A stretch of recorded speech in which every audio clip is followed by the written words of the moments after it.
So anyways, I guess we're going to be talking about the Bronco and the Jeep. Yeah. So, we kind of have some people may know, everybody knows who's sitting to my right, Sandy Munro. For some people that may not know, this is Dave Tracy from Jalopnik, and my name is Kevin Hardy, and I work for Sandy. And I've worked for Sandy for about 6 years. Mm-hmm. This is not the first time that Dave has covered Munro. He and I met off-roading. I think it was at the Mounds. No, I think it was Rocks and Valleys. Rocks and Valleys. Yeah. So I don't know if you still have the XJ. No, that is scrap. Okay, that's fair. Yeah. It happens. But at the time, I had an M1009 Cuckfee like military Blazer. So the thing was huge. I remember trying to get that through the trail. That thing was huge. It went short wheelbase. I'm surprised. It pretty much converted me to never off-road in a manual again, though. Diesel, automatic. I disagree, but anyway. That's fair. Anyhow, so that's kind of how this kind of got started. We talked, and a lot of people may know that you used to work for Chrysler in the past. And I'd actually been here to Monroe. Our other facility, the Monroe Knowledge Center, what was then. Right, yeah. So that's how I learned about Monroe, was when I worked at Chrysler. And I don't know, then I met you, and then I was, at that point I was writing for Jalopnik. I was like, your average person probably doesn't realize how dope this place is.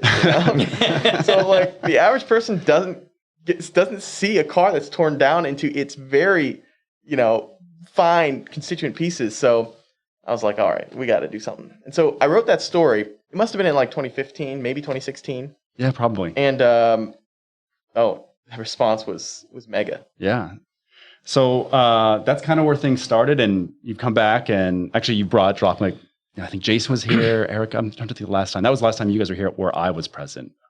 I'm typically often gone, but that was on the Bolt. Yeah. The Bolt, the Model 3, the Model S, and the i3. Yes. Yeah, we did a little thing on the Yeah. So this is our kind of our first branch out for Monroe Live from our traditional kind of like Tesla oriented content.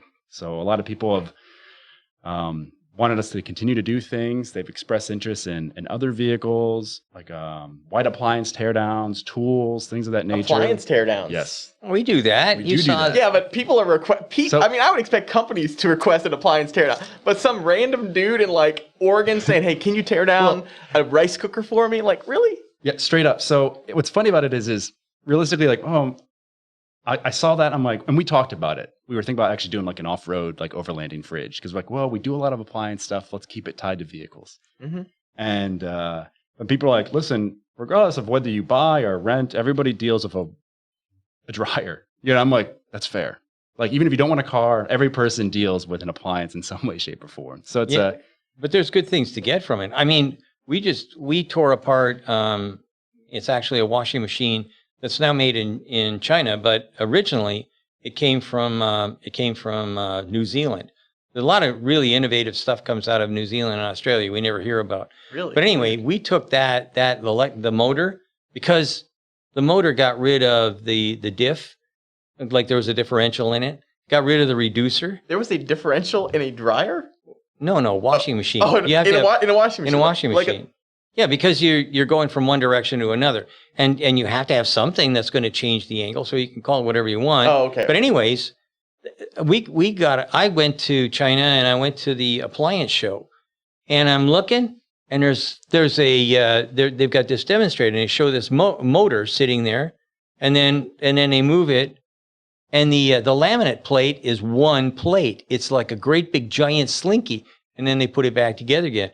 Where have you ever seen one of those? Not here, that's for sure. So I've never even seen one. A laminate plate. Well, we'll have to give you one. Yeah, you can wear it like a big round thing. Anyway, so the end of the day, I bought one and took it apart so we could have a look at it. There's a lot of good ideas on that. If I was going to have wheel motors, that's what I'd use. I'd use that thing. It was it's really a cool design. Huh. But it comes off a washing machine. A lot of great stuff outside. We transfer it to, we've transferred things that come from kids' toys into the space station. Snap fits on kids' toys are marvelous, and they're really rugged because if you get sued, hurting kids. You don't even ask a question. You just put on 1, and you're just putting zeros until your arm gets tired because you're going to lose. Yeah. And you just want to pay off as quickly as you can. So, yeah, it's good to look at things outside. Yeah, of look at whatever other the industries and industry. see how they apply to the other industry. Yeah, that's cool. But a lot of people, as we kind of shift away from the Tesla focus and try and answer other people's questions for, I guess, a desire for more content, the Bronco has been, the talk of the town, specifically the Motor City, and I think the world in general, especially the off-road world. And since that's kind of where our relationship started, wheeling on a trail. Off-roading, yeah, let's get into it. It's kind of the perfect thing. So, I don't know. So who I wants have to a go question. first. Have either of you ever had a Bronco? I haven't. No. I have. Oh boy. Well, Okay, I guess we're just going to sit back and let you talk. No, actually, the conversation is going to be really short. I bought it when I quit Ford, okay, and started my own company. And I bought it because I thought I was going to get Ford work. And I abandoned my thoughts of getting another Jeep because, after all, Chrysler will never hire us. Now it's our biggest customer, but Chrysler will never hire us. So I will try out a Bronco. And I got it at a really good price because the guy that owned it won the lottery. And he wasn't going to be driving a Bronco anymore. So I wound up with the thing, and I drove that thing for 3 or 4 years while I was working for GM, who didn't like the idea that I was driving a Bronco. But I will tell you, of all the buckboards I've ever owned, it was the most bucky of the buck roads. And it had an issue where every once in a while, if you jammed on the brakes, the windshield would come right out. What? So, Oh my God. yeah. So I knew all about that because when I was working at Valiant Machine Tool, like as a tool maker, tool designer, whatever, we actually figured out how we could glue the windshields in and make them stay there. So yeah, that was one of our big inventions at Valiant Machine Tool. Yeah. Wow. What year Bronco was it? Mine was a 80, I think. I want to say 87. I think it was in 87. Yeah. Okay. Yeah. Okay, so 300 inline 6, do you remember? Yep. All right. Yeah. That's great. Good Yeah, that's that what used to be when I was working for Ford. That was Max Jurosic's favorite boat anchor. Oh yeah. Yeah, it's a leftover from when they used to make tractors or something Oh yeah, yeah. like They're that. they're in Yeah. all sorts of applications. Yeah. Yeah. Yeah. Yeah. So- Quite different than what's in this new Bronco. Yes, that's what I've seen. I've seen guys splashing around and making it look glamorous. No rocks yet, but everything else seems to be kind of like what I remember. By the way, I don't remember ever taking the doors off. I don't know if my Bronco would allow that unless you basically unbolted them from No, that's a first gen Is it? Bronco. That's a new. thing, yeah. So it's like 60s Bronco. So first gen is very, very akin to the Jeep, and I think pretty much was targeted at that market after World War II. Yeah. And Yeah. I think so. Speaking of removable doors, I think that's one area where Ford clearly looked at Wrangler and saw like a really low hanging fruit. Yeah. I mean, if you think about Wrangler owners for the past however number of years, they always want to take the doors off. Sure. That's just a thing. It's advertised. It's a lot of fun.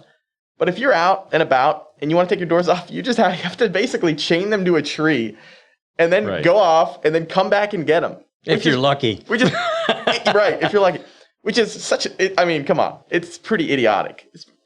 The Bronco, you can store the doors in the vehicle thanks to the frameless setup, which makes a lot of sense. Sure, no. And like that's one clear area where and also the mirror being on the body. Yep. And you always see these Wrangler owners with the doors off and they got no mirrors, but they're just whatever, doesn't matter. Or maybe they have one of these little spindly bicycle mirrors that they put on there. Right. Like these are areas that pretty obvious areas of improvement that you would have guessed Jeep would have figured out between JK and JL, but It's Well, the one thing about the mirrors, though, the reason that you can take the mirrors off with the doors because you don't give a shit what's in back of you. I already passed that test. Let's keep going. yeah, that's sometimes the attitude. that's how you drive a Camaro. Yes, Can't that's see out of it, yeah. so you just No gotta rear view look for an mirrors. opening and pass in the future.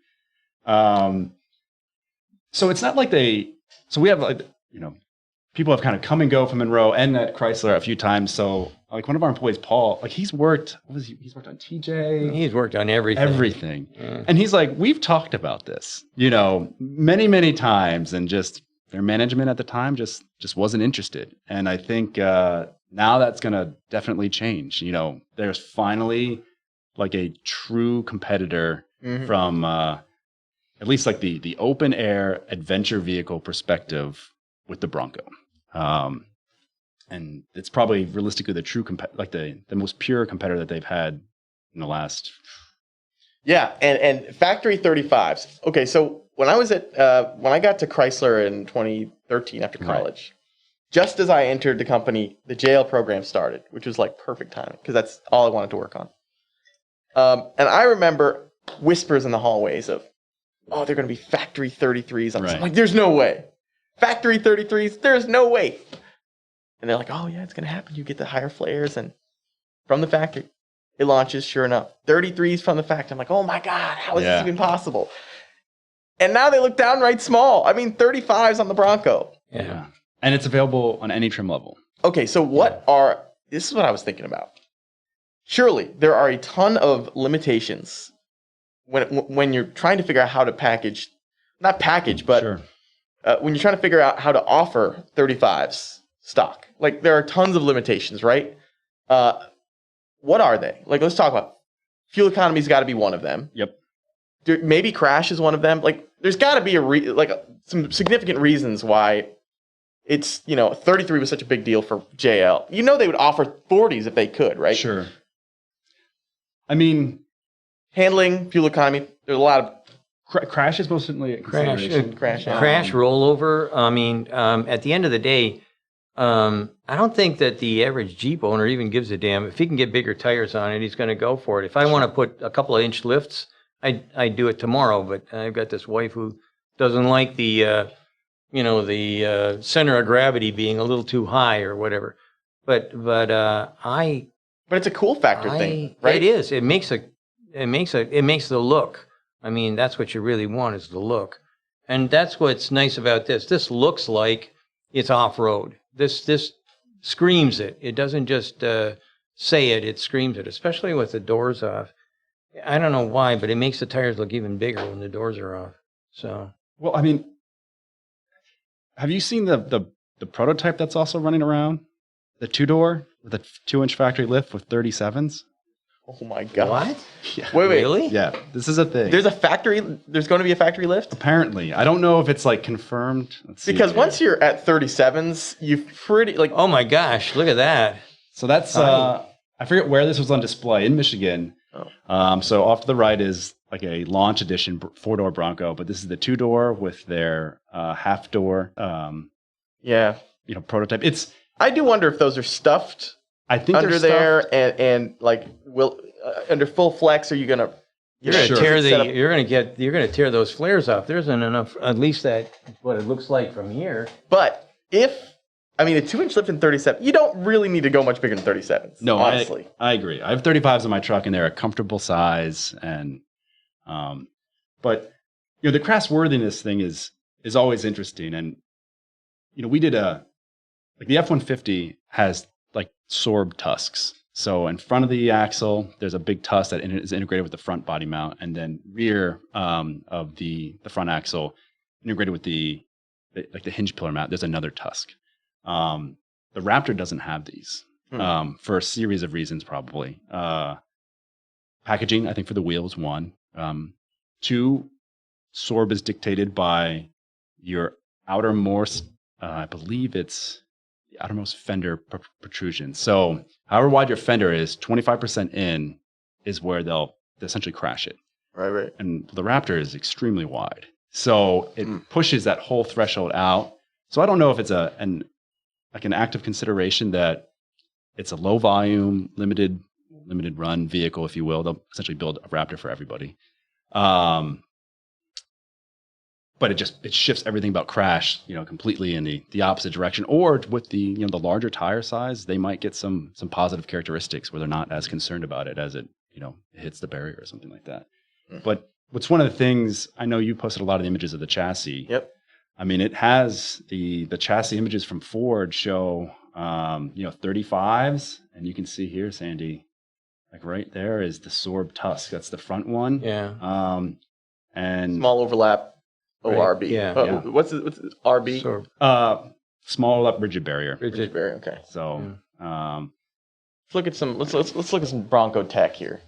You know, I wrote a 7,500 word story on this thing. I saw. And I know these pictures backwards and forwards. So we'll start with the chassis ones, I guess, first. Yeah. I have some samples of some various things. So, so here's the rear end. There's a 5-link, very similar to the Raptor Ranger. Yep. Across the ponds. Dana 44. Yep. Yeah, the things that I noted that were really different than the Wrangler were obviously we've got coilovers instead of a separate spring and shock. Right. Which from a packaging standpoint is way cleaner, and you can mount them outboard, which has benefits from a handling standpoint. But I wonder from your side, from a costing standpoint, do you have any thoughts on that? Like, you know, on the Wrangler, you've got those coils inboard on the top of the axle. Right. Shocks, their own shock mounts. Yeah, but the more things that you put as separate entities, the more it's going to cost. So, coilover shock is a good idea.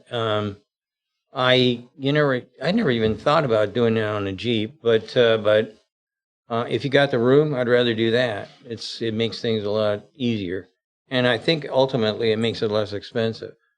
But actually, you know what? If I went that far, I wonder if it's in the offing. But it's not too hard to go from that to go to air suspension, and maybe that would be something a Jeep could toss in, because then I can ford deeper, right? My big problem has always been the same thing, trying to get I don't do rock climbing. There's nothing around here like that.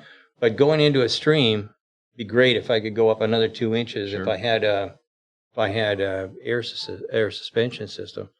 But I like that right off the bat better than the Jeep. And I'm looking at these kind of like for the first time. So I like the coilover shock idea. That's a good one. I think even from like a decking perspective, even though it's suspension is kind of coming in to the frame, you know, it's less to locate, less to kind of bring in, so it might be easier to decking, bring in and i.e., sequence. the assembly process. Yes, right, yeah. So bringing the live axle assembly to the frame. So I think that'll help, significantly.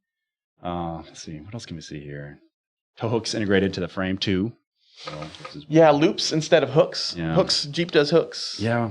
Ford's a big fan of loops. Loops, I mean, they're not as easy to throw a tow strap around, but a loop is, you would think would be, you could make it stronger and for the same amount of weight, you would think. Right. Well, it's stronger, but I prefer the hooks because mostly what I carry is straps. Yeah. I don't use chains, and Same. And the thing is, once you take one of those nylon straps and you tie a knot in it around one of these loops, and then you give it a nice yank, good luck getting that thing undone. Right. Yeah. I kind of like hooks better than loops, but loops are stronger if you're really really buggered. Yeah. And whatnot. The loop will probably be a bit stronger, but I mean, which is going to give first, the nylon strap or the tow hook? I mean, really, or the tow loop. Yeah. I'm going to just lose the strap, and then I just kiss that car goodbye. That truck's You're gone. pretty stuck. Yeah. Yeah.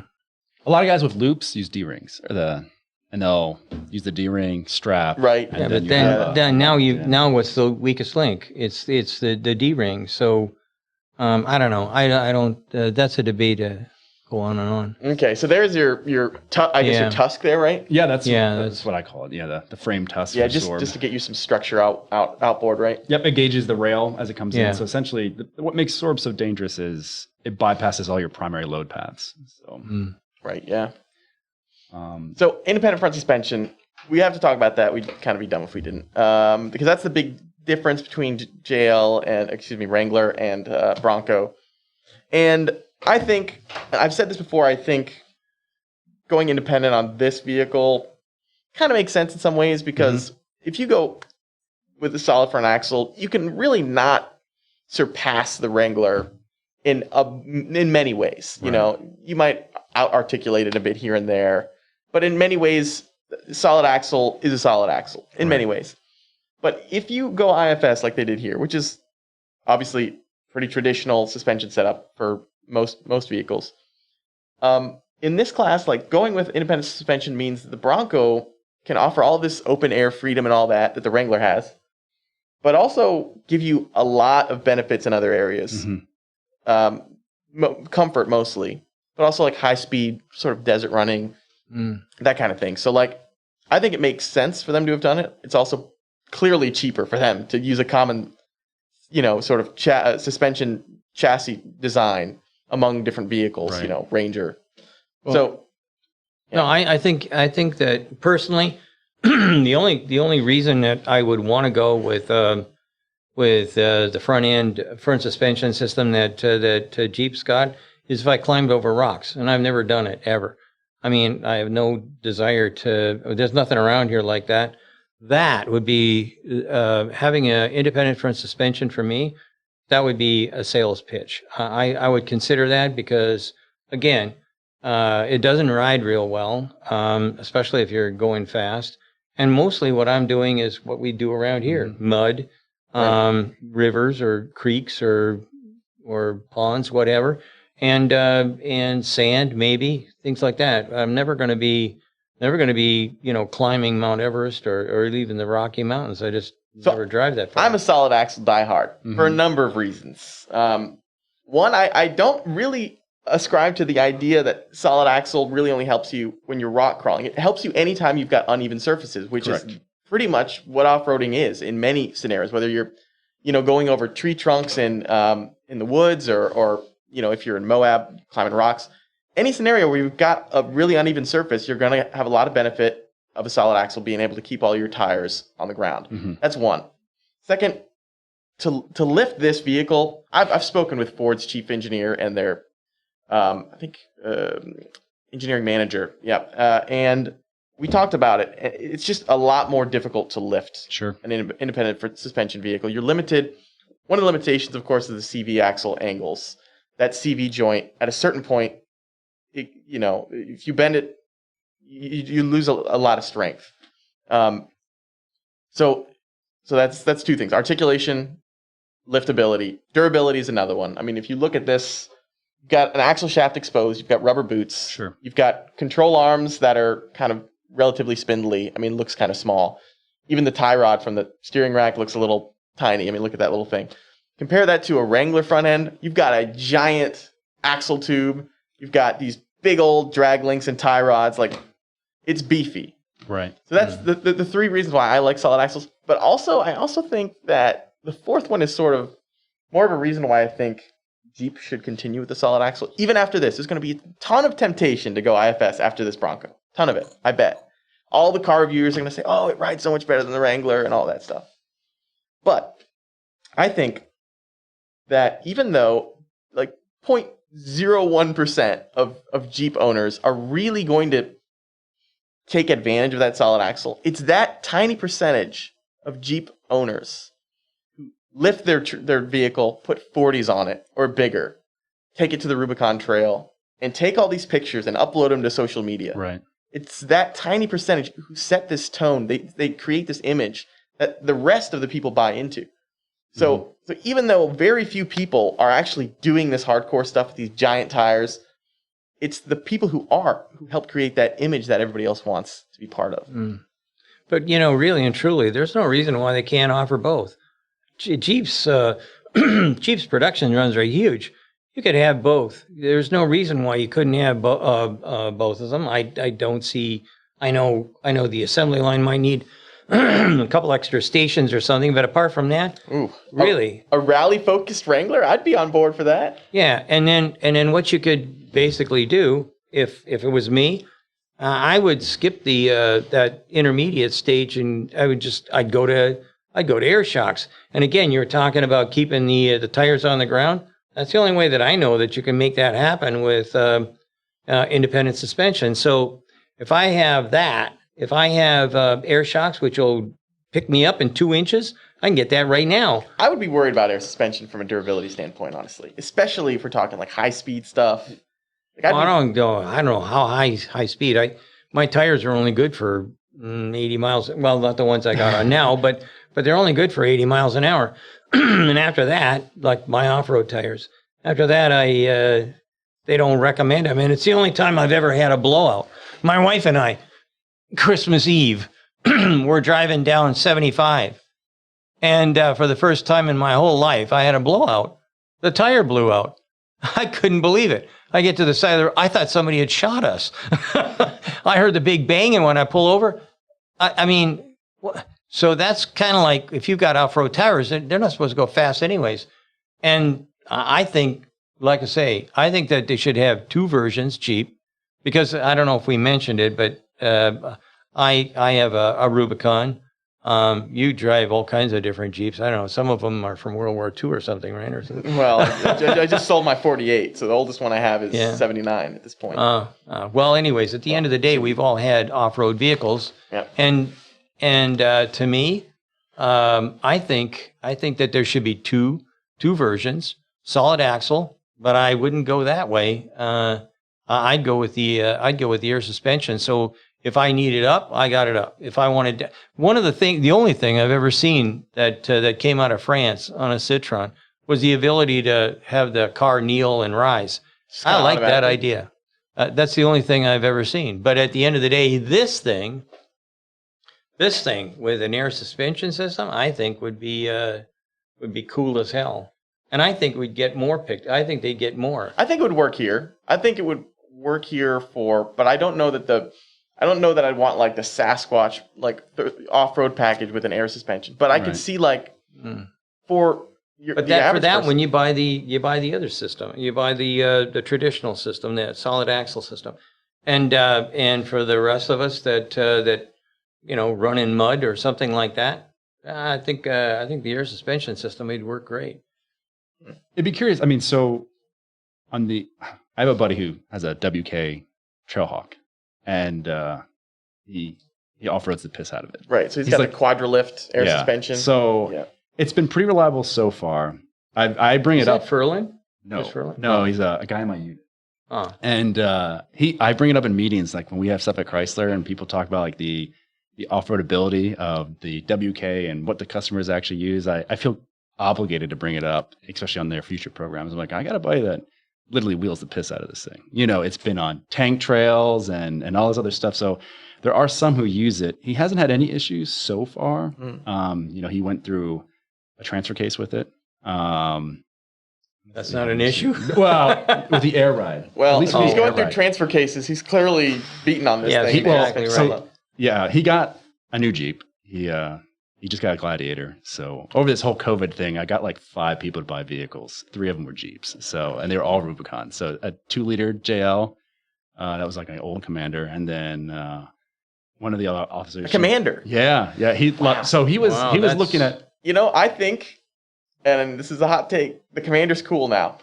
I'm telling you what, I think it's cool now. I think it's cool. And for the longest time, I thought it was horrible. Even Sergio Marchione said that it was. He's quoted as having said that it was unfit for human consumption. I think was his exact quote. Oh man, I'll tell you what. My next Jeep is coming up here shortly, probably in the fall or something. But it's going to be a Gladiator. But if that thing came back, if the Commander came back, I'd get one tomorrow. I mean, I love that. The idea is good, right? Like an off-road focused 3-row. I mean, there is a future. Sure. Jeep coming out that's supposed to offer something along the, but the Commander was actually like you looked at it and it was squared off and it was, solid rear axle and it was like it's cool. Handles on the side so you could ride in the. It could have been so much cooler. It was hampered by a Daimler era interior and anyway. So let's get back to Bronco. So I mean. I think you could obviously sequence in a front axle if you wanted to. And there was the scuttlebutt around here for a little while is... See, that would be so tough to do. There was talk of it with the Bronco. I don't think it was ever, honestly, a legitimate consideration for Ford. Yeah. I helped them with a project. They had to do like an advertising thing. So he's like, I'm going to do the Bronco. He's like, we can make whatever we want up. So he said it was going to have like I think a bigger EcoBoost motor, an aluminum body, even though it has a lot of aluminum on it. But the body itself is mostly steel. And when we were talking about it, he built like a Google like polling thing, and he interviewed I think like 25 to like 50 Jeep owners. That number might be off, but he asked about all the things that's important to them, like as a Jeep owner, like what do you like, you know? And we were talking about the solid axle thing, and he's like, I don't think they'll do it. He's like, you know, when you build a competitor, you don't go after your competitor's flagpole. He's like, and trails and rocks and the solid front axle, he's like, is the Jeep's like flagpole. He's like, it's not fast. It doesn't drive well on the highway. And a lot of people give it up. I mean, I've driven a JL and it drove worse than my Super Duty at the time. And I was like, wow, but it's off-road. It does what it does. Like the JT or the Gladiator definitely, in my opinion, drives much better on the road than the JL does. Yeah, I agree. And you should look at a Mojave, not the Rubicon. It's really? rear locker, and for speed and stuff like that, I've heard good things about it. It's just the Gladiator is just too big, but I understand where you're coming from with that. So we talked about it, and I was like, you know, history of the Bronco, Baja, fast, and like essentially Ford has, when the Raptor hit the scene, that was the like Ford's off-road flagpole. Like, and we talked about last time you were here, you had a Raptor, and my thoughts on it is it will wheel, if you can get it to fit, it'll wheel just as good as a Rubicon will. If you can get it to fit, it's a behemoth. It's huge. Yeah. But now you have a smaller iteration of that. And, you know, they had teased, you know, the Raptor Ranger, if it would come to NAFTA. There was some driving around here. And I think obviously it was for the program development of the Bronco. And from what I've read, you have the current production Ranger, which is like P375 is their program code. And that's coming out. It's getting phased out. You have U725. They all sound like you know, Ford's platform codes, which is the current Bronco. And then it sounds like the Ranger is merging then to the Broncos, like a variation of the Bronco. So the improvements and things like that are being made. But they, you know, people talked about it, and there's a lot of upset people like online about the Bronco not having a solid axle and not having a V8, you know, but so I actually think I think the engines in this class are a little bit boring. And that also applies to the midsize truck class. I mean, if you just think about the engines available, they're all mostly NA V6s, which I will say, the most boring engine configuration that I can even think of is an NA V6. I would take an NA inline 4 over that. I'd take a boosted V6. I'll take, of course, a V8. I'll take anything over, like an NA V6 generally is extremely boring in terms of sound, and just there's nothing interesting about it. And, you know, I think, and so the Wrangler has had that forever. I think the turbocharged 4-cylinder motors and the turbocharged V6 are a little bit better. Like, they're more interesting, but they still don't. The problem is the sound isn't there. And when you look at some of the clips of this Bronco and you see it just like bashing over these dunes, it's like this cool rally car.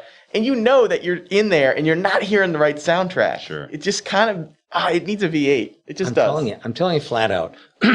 I'll take an ice pick to your car and I'll give you new sound in a heartbeat. Just bang, bang, bang, poke a few holes. And of course, you want to keep the, you know, you don't want to breathe too much of that stuff, but it'll sound fabulous. I guarantee it. We'll make something else for back pressure.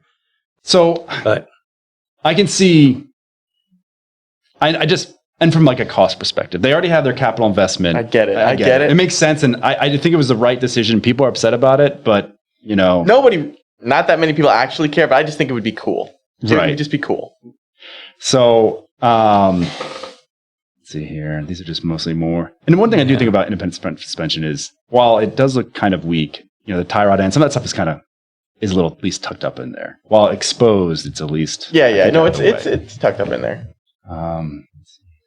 Just, I mean, you look at these control arms and like, I could see that bending a lot, faster than a big old. It depends on what that aluminum is made out of. It's forged, number one. Yeah. I think the bottom one's forged.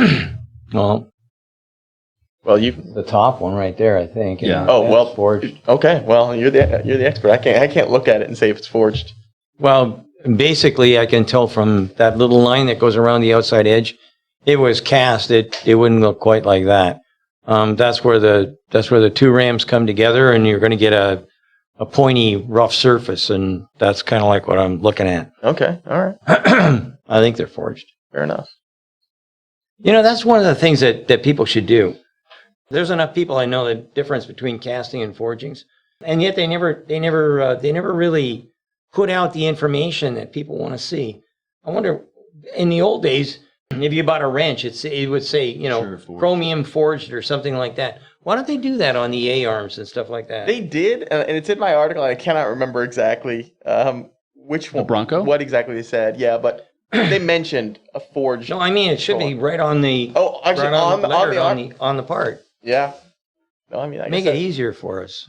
yeah, exactly. Make it easier for me, especially. Okay, so this is the front. This is your front diff, your front axle or whatever. It's a Dana Advantech, and it's like fairly straightforward. That center section there is cast iron on the ones with a locker. So Right. Any Bronco with a locker, that's iron. It's aluminum on the lower models, I'm told. Right. Why? That makes sense. Probably for durability. What? No. I mean, it's cheaper. Iron's cheaper than aluminum by a long shot. Why would they bother? I think it has Fuel economy, weight savings. Weight saving. like on my Mustang, it was the same thing. If you bought a 6-speed manual, you got a cast iron diff. You bought an automatic, you got an aluminum diff. Like I bought an aluminum diff to do some lightweight savings, on mine to kind of put it on the diet. It's just got to be weight savings, right? I mean, I think it might be like a. I think it might be a durability issue. Like Well, cast iron is going to be. Yeah, but why it's not gonna just be- use durability across the board? I mean, cast iron across the board. why aluminum? Yeah. And why? Yeah. 100% At all. for weight. Yeah, it's weight, cafe. right. Just to Yeah, get it out. yeah, Yep, yeah. for sure.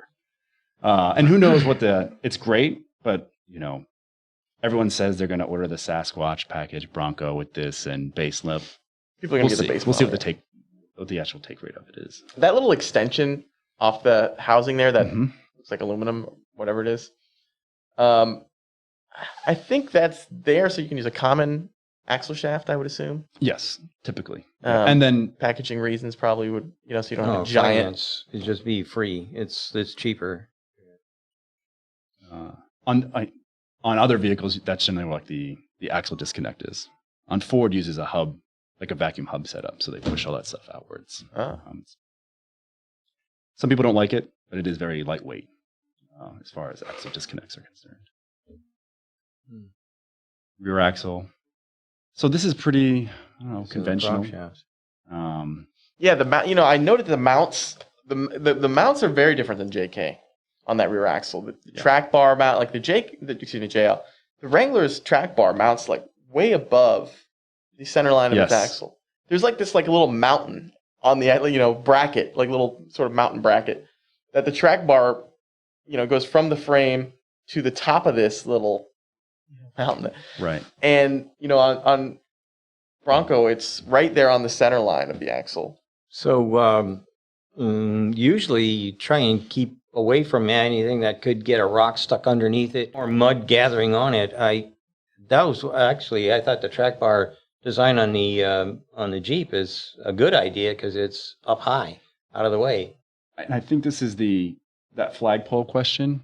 So, a lot of the flatter your panhard bar or track bar is, the less variation in travel, Right. I believe. So as it's, it's cycling and jouncing through, it's more predictable in the rear to keep it flat and long. When it's ideally, and I have it on like the Ranger Raptor, they have the Watts link where it's completely equal. As it travels up and down and it's pulling on both sides of the frame. But from a cost perspective, the single track bar it's durable. There's less stuff going on, and it's cheaper, and most people won't notice it. Like the actual advantages that you would get, especially on a truck. But I think it has to do with that whole aspect of getting the compliance or the feel that they want.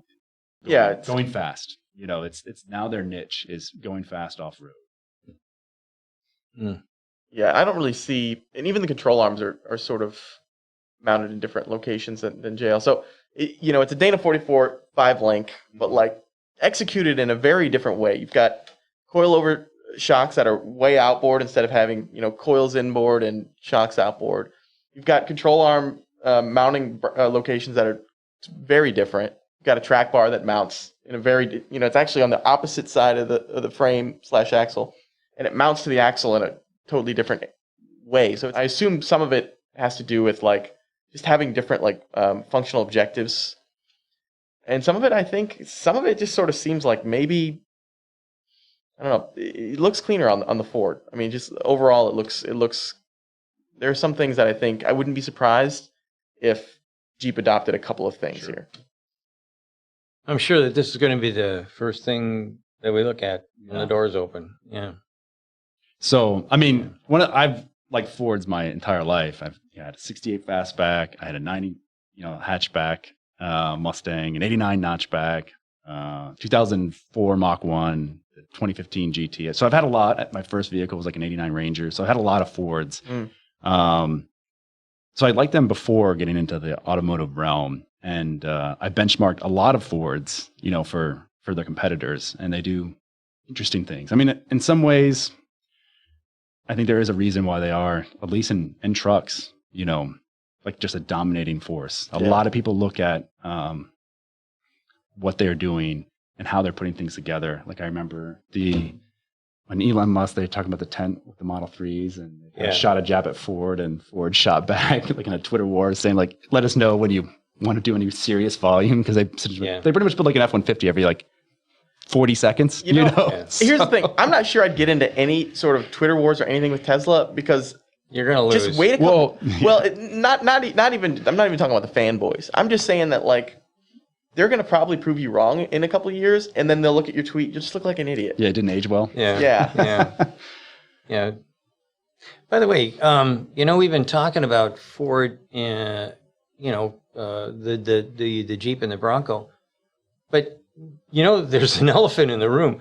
What the hell is GM going to do?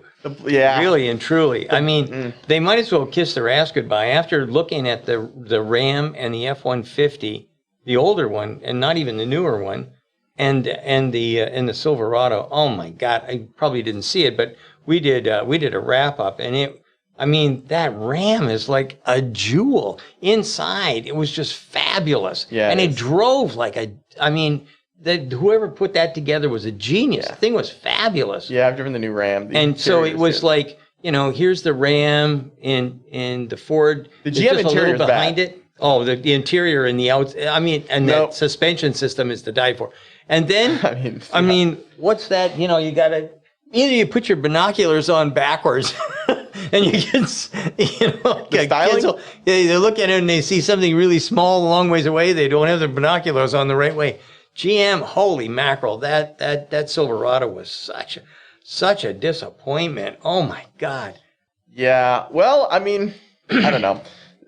Sometimes it's a little baffling, but I also think that like in terms of just sheer talent, like engineering talent, like if GM decides, like is able to make a decision and chooses to like put all of its focus in one area, it can do unreal things. I mean, like you look at like the Camaro, how it's like beating GTRs on tracks. You look at like especially the outgoing Corvette. When it came around, it was like 50-some thousand, and it was destroying everything. Like we know GM can do the most amazing things. Like we know it. It's just that like you look at the right now the product, the Blazer. Man. You know what it is? I think when it comes to the performance vehicles. Because we worked a lot with GM, we saved the original Camaro because they were gonna cancel the F-Car completely, and we got in there and we made the Camaro and Firebird so that they were actually going to be a real viable car. We took them out of we took them to Saint Therese and took them out of Van Nuys because the plant was like a disaster. And when they went to Saint Therese. The cars were fabulous. People were selling left, right, and center. It was great. It was great for GM. That's for damn sure. And for Corvette, people get knifed in the restroom so they can get that job to work on Corvette. People, that's their life's ambition to get on the muscle cars. But when it comes to the rest of the stuff, I think that especially when you're looking at the trucks lately.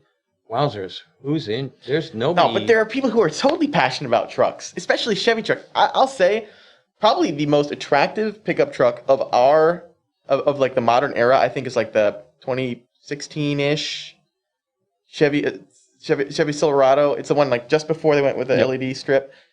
Like perfectly like squared off, old school, just awesome. And I think before this latest like redesign, I mean Chevy trucks, they just look good. They look old school, and I like them.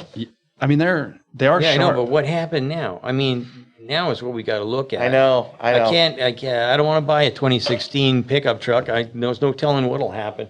What's ever happened to that thing? So I'm not a fan of. I would never buy a used Jeep. I would never buy a used pickup truck ever. I mean, so what are they doing now? I mean, that's the thing. You have to earn your wings every day, and I don't know. At the same time, if they're focusing hard on electrification, instead of this, they are, yeah. But they've got thousands and tens of thousands of engineers. Not to mention, I mean, it's like optically, it's probably. This is a questionable optic move, if we're honest. Like in the current climate, like let's come out with an off-road SUV that's going to get poor fuel economy. Let's be real. Yeah. Meanwhile, GM's like, we are focusing on EVs. Like that's our thing. Optically, that's fine, but they got to pay for the operation one way or another. And this is just straight cash money. Body on frame, solid rear axle. This is just like 100,000 units a year minimum. Let's be real. Wrangler's pulling 200. Yeah. Before the pandemic. This is what you need to pay for your EV operation. So GM needs this is silly. I mean, maybe they're, $60,000 for a mid-engine Corvette. I mean, you mentioned it before. They just, I'm a big Ford guy, but like when it came to racing, I don't follow it closely. But like, Corvette, American flag all the way. Those things would go to Europe and just stomp things into the ground. And you're like, you're getting beat by a Pushrod V8. It's. GM can I don't know why people throw rocks at Pushrod V8. Ford just made a new one. And they're cheap. I mean, they're really inexpensive in comparison. And I don't understand why. We have to have 4 valves per cylinder, and we have to blah blah blah, on and on and on. But at the end of the day, if a pushrod does the job, why am I moving to something else? It just doesn't make it. Doesn't make me happy. It doesn't. I really just don't like the fact that we're going to go in this direction simply for technology. That turns you into a complete engineer. Everybody knows engineers don't make any money, and they only make themselves happy. So I'm out of curiosity, pushrod versus dual overhead cam, cost savings. Okay, we got a single cam instead of two. Timing chain is like that long. Sure. Yeah. But you got 2 of them. You got to chain them together as well. So on and on and on. It's much more expensive to go to 4 valves per cylinder. And all that. Yeah. Yeah. Okay. I mean, but you know what? In my office, I have a picture. And actually, can you grab it off the wall? It's obvious. It says, "Is this alpha or alpha?" And it's hanging on in the back. And 4 to get in. So I'll be changing my code in a minute. But anyway, it's also his pin for all of his accounts. Spaceballs luggage combination. but all the stuff. I mean, when you see this Alpha engine, before it was Alfa Romeo, this Alpha engine, prior to World War I, 4 valves per cylinder, drip. They didn't have an injector, but they had a drip feed for instead of a carburetor. Huh. When I found that thing, I mean, I was trying to buy one when I was at Ford because we were designing a new engine. A new drip feed engine? No, I wasn't going to drip feed, but we were designing something called the Millie, and the Millie engine had 3 valves per cylinder.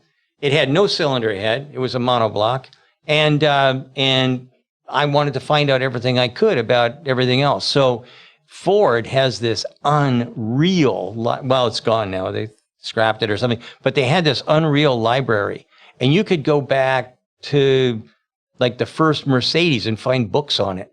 Anyways, we got in there and we're looking, and we find this Alpha engine, and wait till you see it. I mean, this thing is phenomenal. All right. We got good news and bad news. What's the good news? Good news is I found it. Bad news is I held it by this and it snapped and fell on the ground. There goes. Oh, great job. Well, you were right, Corey. Yeah, you were right about him. That's all right. So this is. Just don't cut yourself. We're good. Okay. Oh, I'm not going to cut myself or poke my eye out with a string. But so anyway. You want to show it this way? Okay. have a look, and you'll see. I'll show you guys first, and then I'll show the camera. So you can see here. Here's your here. It's 4-cylinder, right? And you've got twin spark plugs, 4 valves per cylinder, and you've got a drip feed, and that really isn't on here. No, it's not really. Yeah, it is right here. Is that the spark plugs? No. Twin plugs, huh? Twin plugs. Just like a Hemi engine, huh? Yeah. And this is 1913. When people come along and say, oh, we've invented something, I go, bullshit.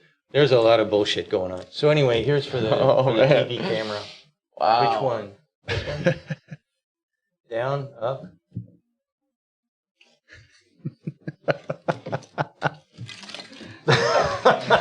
Just which way? We'll put a picture up on the screen. Yeah. Okay. So anyways, for all you, you'll see it. You'll see it. Anyhow, this thing here, yeah, one other time I asked somebody to get this for me, and they spilled coffee all over it. You can see. I see. There's a it. trend here. Yeah. Yeah, It wasn't urine. You're gonna have to get it. You're gonna have to get it for Yeah. yourself next time. Well, maybe I'll get it for myself. I don't know. It's hard to say. When you're the boss, it's hard to get something for yourself, It's hard right? to- yeah. Oh, boss, can I help you? No. So anyway, there you go. So I see that, and by the way, that's a monoblock as well. Oh, cool. Yeah. How did they machine it? How the hell did they do it? Just give him a call. In 1913, they had, I don't know how they would have done it. We had to invent our own damn machine. We had to make, that was one of the reasons I was on that project, was because I used to be a machine tool designer. And so I knew how to design milling machines and stuff like that. But for this, in order to make everything as good as we had to make it good, that thing had to have high-speed machining, and nobody had a high-speed machining center. So I wanted like, I figured maybe 70,000 RPMs and whatnot. There's no bearings. You have to use air to keep the shaft straight and whatnot. We had to do all kinds of wicked, crazy shit in order to come up with something they did in 1913. Oh, man. There was a lot of hung heads. We all kind of, I don't know. Yeah. So we did 2 of them. We did the Millie monoblock, and we also did the Lambda monoblock. One was aluminum and one was cast iron, thin wall cast iron. Well, did you ever see the Sherman, like one of the Sherman tank motors? Like, so, obviously Ford does a lot of dual overhead cam stuff now, and they have for a little while. Yeah. But they have like one of the Sherman tanks was powered by a dual overhead cam, all aluminum V8, and it's a Ford motor. And you're like, what? Yeah. That's pretty dope. Yeah, it's pretty neat. Yeah. All right, let's talk about. All right, you guys are going to get a Bronco eventually, just most likely, right? We'll see one. Absolutely. Okay. Do you know anybody that's driven one apart from these, the professional racers and stuff like that? Do you know anybody who's actually been in one and driven it around? There are some who have driven it, Ford employees, but that's it. Do you ever talk to any of them about it? No, I haven't. Why? What are you? Well, I'd like to know, like okay, you can watch stuff, flying off the edge of a cliff and whatnot. Okay, that guy, that's his whole life. He does that for a living. You're right. So I'm wondering with the ordinary guy, what sort of Or girl, experience he had, or girl. But anyway, I'm just wondering if you know anybody who's just normal that drove one of these things. No, I mean most of my friends are not normal anyway. So my Ford employee friends, they even if I ask them, no, that's going to be, and that's actually like an interesting side of this because one of the advantages, the thought with this Bronco is that it'll bring the layperson into this world of like off-roading and roof off kind of stuff. The Wrangler's a big commitment. Let's be honest. Like if you buy the Wrangler, the head toss in the turns, like when you hit a bump, like it's a big commitment. NVH, the whole 9, right? Even JK to JL was a big jump, but it's still a big commitment. This could be a way to get into that world without having to it'll basically be like a Subaru except like more. Sure. And so this could appeal to the average person more so than a Wrangler might. Right. Except people don't buy Wranglers for logical reasons, but I think people might keep them longer. I feel like no vehicle purchase ultimately is like I've tried to do it like spreadsheets and my own internal just follow your heart. objectives, and I'm like no because like when I bought my truck, I was waiting for a JT forever. Like I've wanted a Jeep. I've never owned one. My friends have had them, and Yeah, it wasn't a practical moving vehicle. away. Yeah, it wasn't a practical vehicle for me. Like my first vehicle was a Ranger, and I've had a truck almost my entire life. Yeah. And I think once you get used to kind of doing truck stuff, you don't want to get rid of, like take off boots, throw it in the bed, get stuff in the bed, whatever. I love a pickup truck. And Well, that's why I want the Gladiator. Because one thing I miss is dirty crap. I don't want to put it in my inside. I don't want to listen to my wife yelling at me for putting dirty crap in the back of my Wrangler. yeah. I'll let you continue, but I have a note on the Gladiator. I want to add. Okay, perfect. Yeah. Oh, okay. And I heard I guess we talk about now, whispers of it. We were doing like JL weight reduction stuff, and because the more weight you can get out, the more stuff they can sell you. It's like the big thing with the Navigator. Like it went to aluminum, so it got all this weight, and Lincoln's giving it right back to you with screens and leather and a 30-way power seats. It's like a huge enabler. Like, hey, we lost all this weight. Like, great, check out this content. I can Look sell at you. all these ways we got on our exactly seats. right. And the Navigator is nice inside. It's very nice. But I had heard then, like the grumblings, that they're going to build a Jeep truck, and I'm like, finally, and waited, saw them in prototypes. They were in the labs that we were in and stuff like that, and I was excited for it. The only thing I wasn't excited for is like as we got closer and closer to launch, is like people are like, it's going to be expensive. And I was like how expensive? And they're like, I don't know. I'm hearing like thousands of dollars over JL, which is already and I was expensive, like, oh. So I don't know if you, like we talked about it briefly before, my like diesel F-150. I got like a screaming deal on it, and it's like a unicorn work truck that probably wasn't supposed to be able to be purchased as a normal person, but I went looking. Like I was like, okay, I saw this truck, sent it to my buddies. They were like, buy it. It was like a leftover. But I went looking for like a Gladiator, and it just was, you couldn't find one. I mean, they just come out. I was excited. I probably should have leased it when they were doing like the $148 leases. Yeah, initially. But they're expensive. So my thing about the Gladiator is I think if you take, like, obviously the business case for the Gladiator is we've got this JL, let's just add a bed to it. Sure. Which is, and you can tell that, Jeep was kind of self-conscious about that during the press event when they launched the Gladiator. The thing that they said over and over is this is not just a Wrangler with a bed, over and over and over, which is why, like, that's what it really is. Well, I mean, look at it. Yeah, I mean, obviously. But here's the here's kind of the thing is, it doesn't really, in some ways, it doesn't really work well. Like, the business case, sure. But if you think about it, what they did is they essentially took the front end of the Wrangler and they added the smallest bed they could possibly fit. And that's it. 5-foot bed with just barely even a bumper on the back. There's like, they realize that like this thing is really long because the nose is long. Right. And I remember when we were working on JL, they kept extending that cowl length. I don't remember, maybe for the 2-liter. Mm-hmm. Anyway, what that ends up giving you is a nose and a cab that even when you add the smallest bed, it's just gargantuan. And the wheelbase, I mean, if you see this thing, Jeep flew some journalists out to the Rubicon Trail to go off-roading it in the Gladiator. And the resulting video from TFL truck, it just shows this thing just struggling. I mean, it's just like banging itself. It just can't really do it. I mean, it's struggling badly. And so that's one thing, like the size, by inherently using the JL and adding a bed, you lose out on the size thing. You also lose out on the pricing thing. So like it can't be any cheaper than the JL. Sure. It just can't. And so that limits you. Like the base price on JT has to be high. Like you can't undercut the JL. It's just not, you can't do it. And then like the third area is like, because it's a Jeep truck, it has to be 4-wheel drive. Like they're not going to offer 2-wheel drive, which is why like the base price, you can buy a base, everything else for like way less because you can get a 2-wheel drive one. Which, I don't know. There are just a number of areas where like the Gladiator just is kind of disappointing. And I also think that the solid front axle, and here's my last point, the pricing thing, the size thing, and the third reason why I think using the JL as the base for the JT yields an imperfect compromise truck is that solid front axle is only a detriment.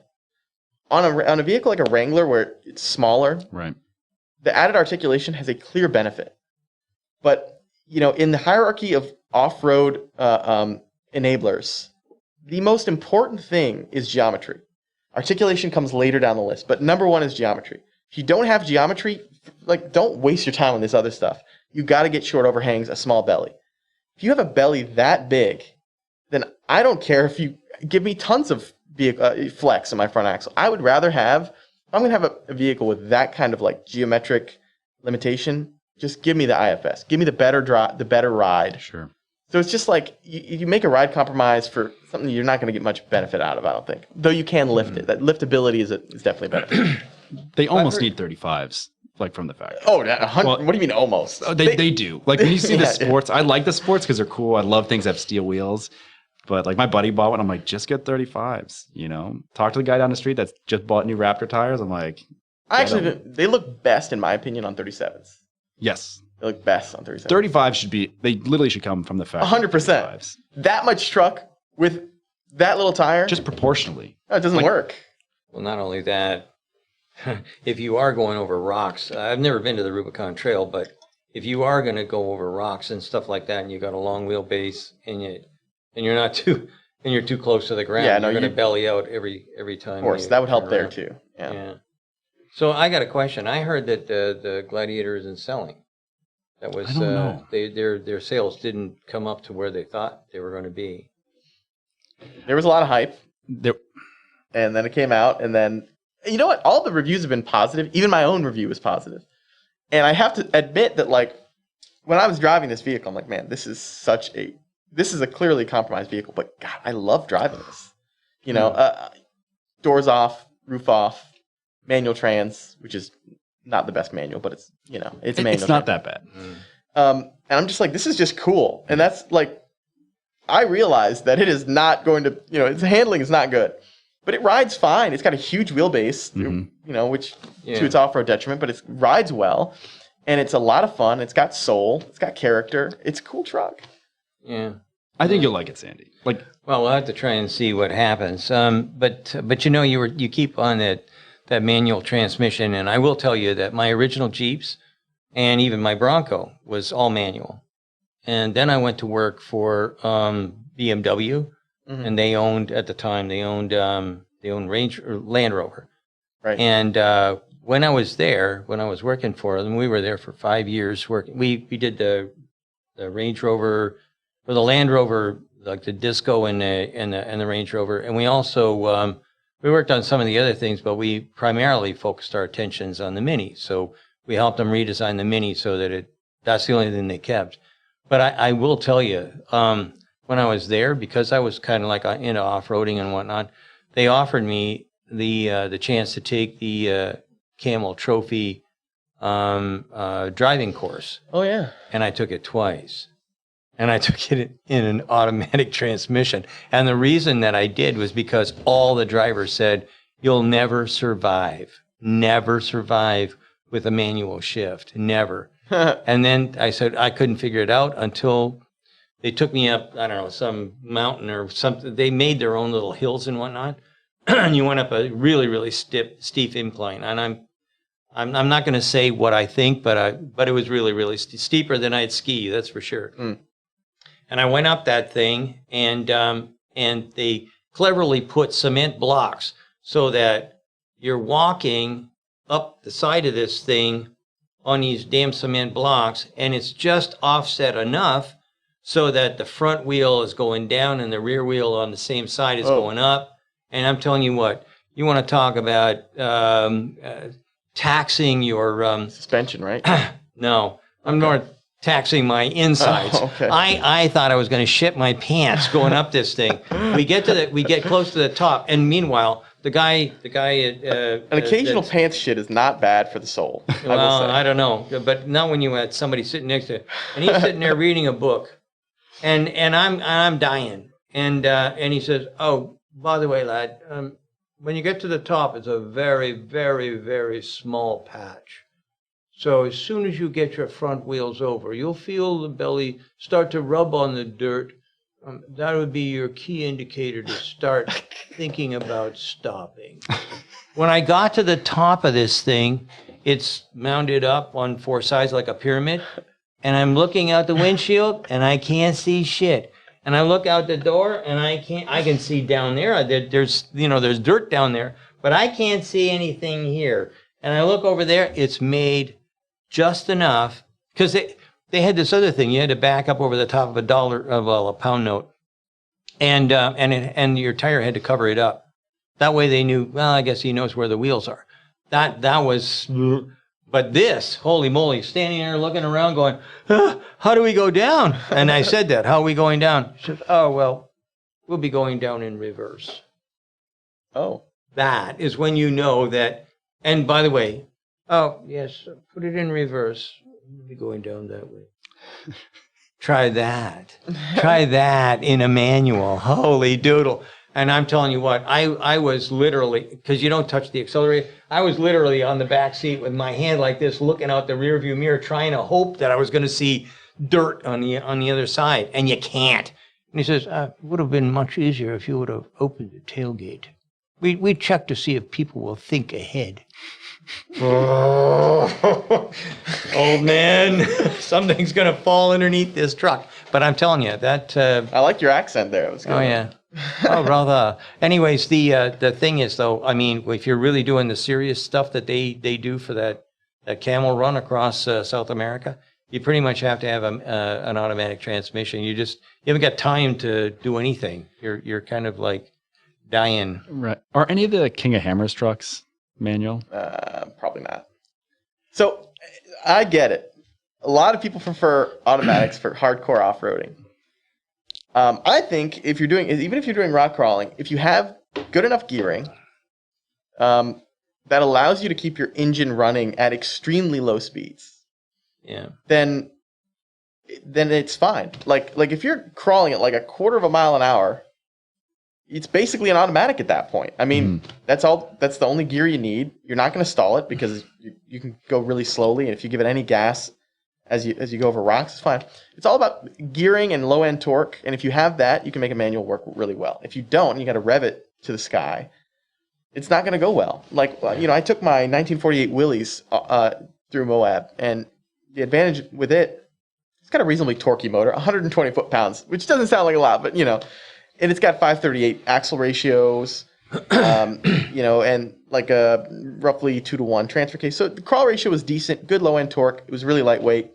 And it was just like, I barely had to touch the clutch or brake at all. It was just like, kind of like all I needed to do was press the gas pedal. It was fine.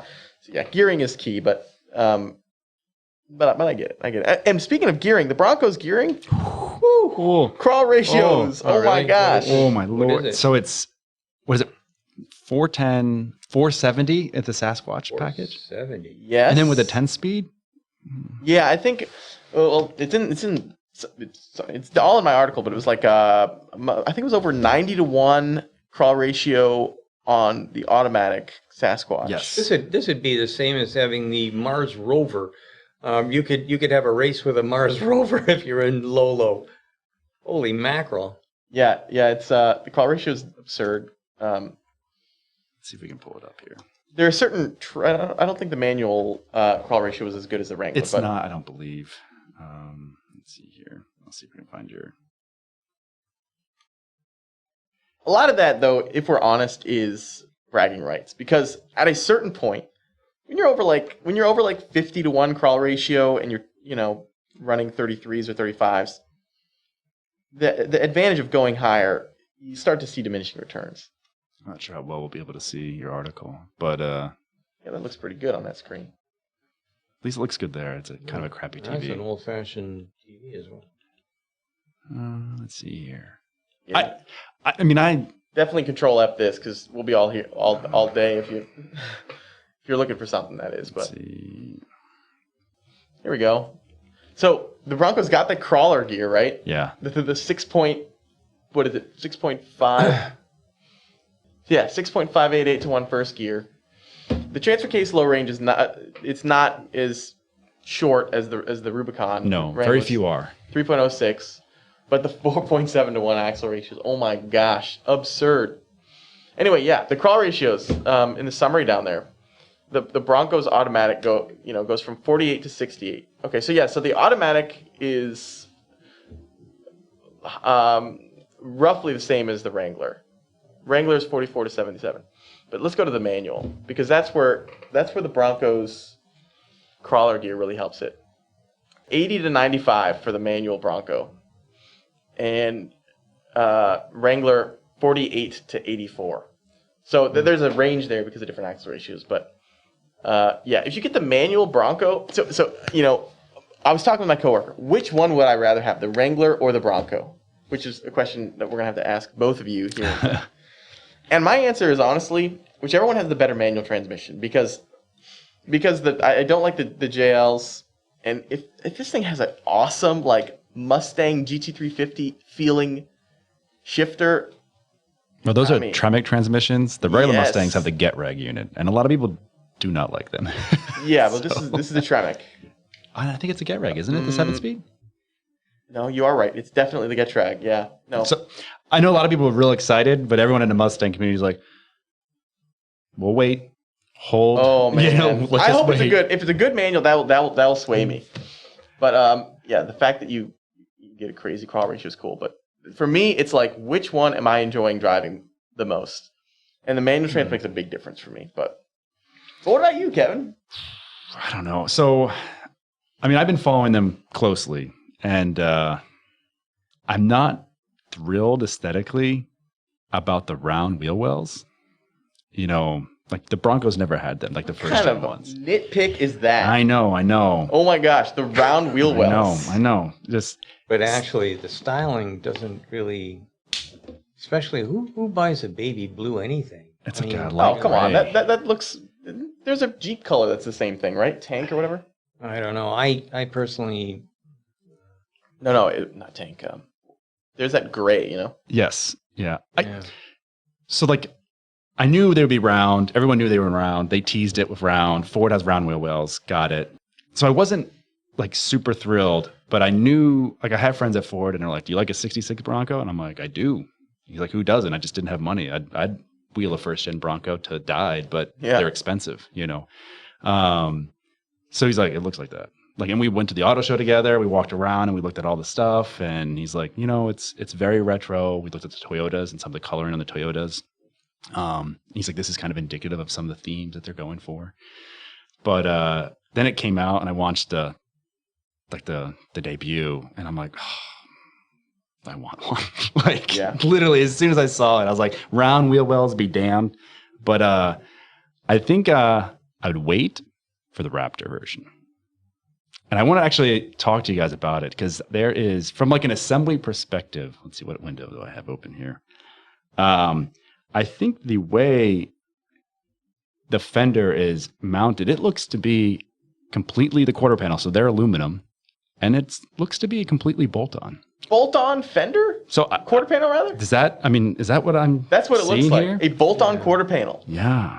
Oh so, my gosh. Looking through some stuff like from a flexing perspective, you look at the JL and they have segments in the body side outer. Yep. 2-door, 4-door. Yep.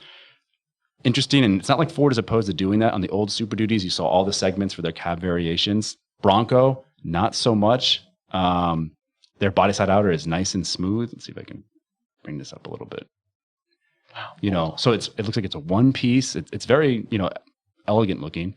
But these appear to be, the quarter panel here, all bolt on. And what I noticed it the first time, I had to find out some more pictures, was looking in the front, and like it looked like there was a cavity between the quarter panel and the body side outer. And I was like, man, like you could unbolt that and put on some wide flange. Because everything about the fenders, they look kind of like bushwhacker fender flare to me, like very aftermarket. It's not bad. I think they executed it relatively well.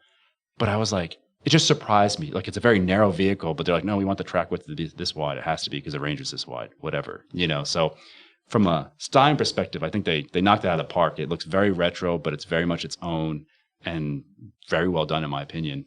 But it looks like it's a bolt-on. Okay, so so now we're getting back into something that they used to have, was the smuggler's compartment. Like, what's going on the other side of that quarter? Is there an inner? If there is, then that'll be a drug dealer's delight. I'm telling you what, if you can get them on and off fast, that's bad for everyone going to Mexico. So when you say flexing, what you mean is basically using one architecture and Correct. building different variants of it, right? Right. So, I mean, that would require, if you're going to go flare. So, like, when I saw the Bronco R, and I can pull that up for you, Sandy, I saw that thing and I was like, yes. I was just, like, the Bronco R sold me. Like, the wheel wells, the flare, everything about it, I was just like, wow. You know, everyone was kind of joking, like, there it is. Everyone's going to put red R's on their Ford badges for their Raptors and stuff. I haven't seen that yet, but.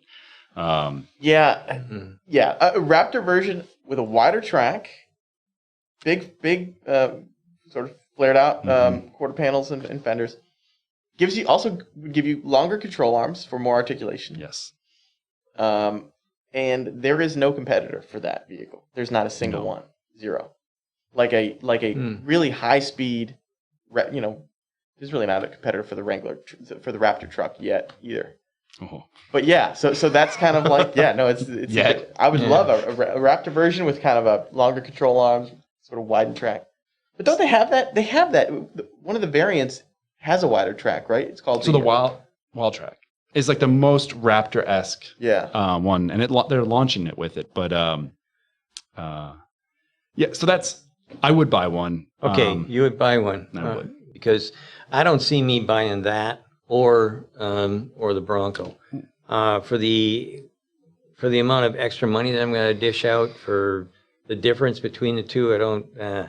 I'll keep my Rubicon, but I am going to.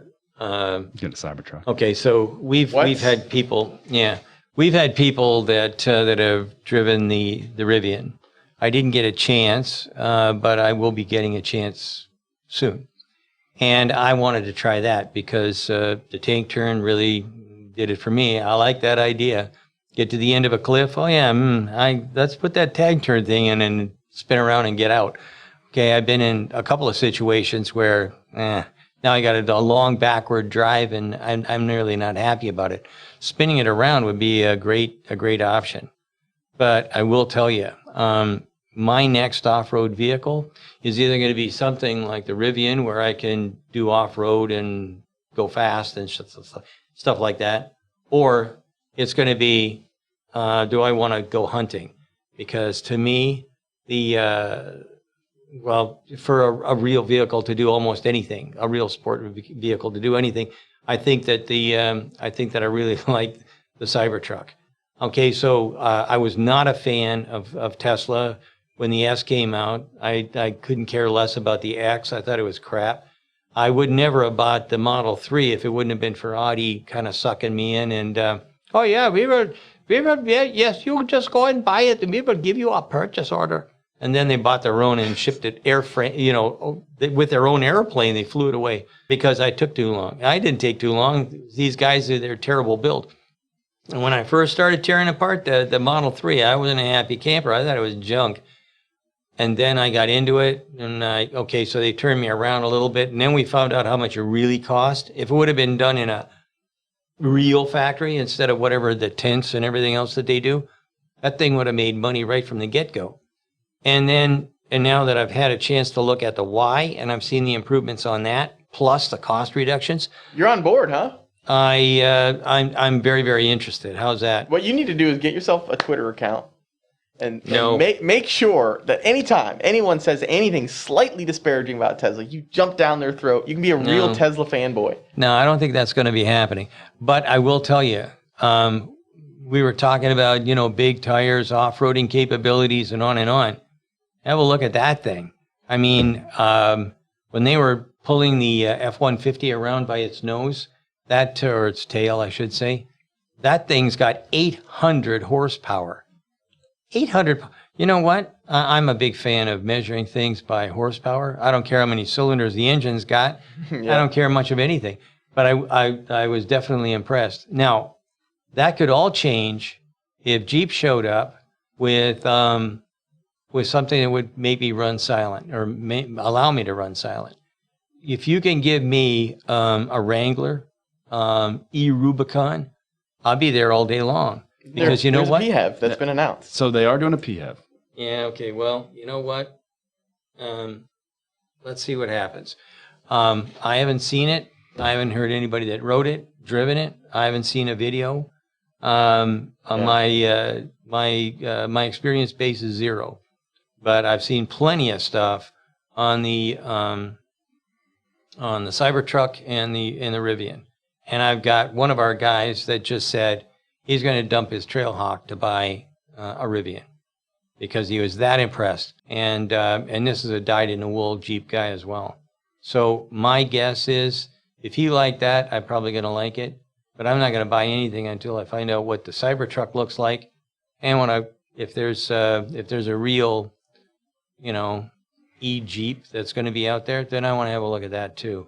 But I will tell you, I'm not a tree hugger by any stretch of the imagination, but I do know one thing: if I had the Cybertruck and I had that little timbre door they've got shut, and I could sleep inside there and stay warm when I'm going hunting for deer, I'll take that all day long. Yeah. I mean it sincerely. Nothing I loathe more than getting up at 4:30 in the morning and then trying to find your way to your blind from wherever you're staying.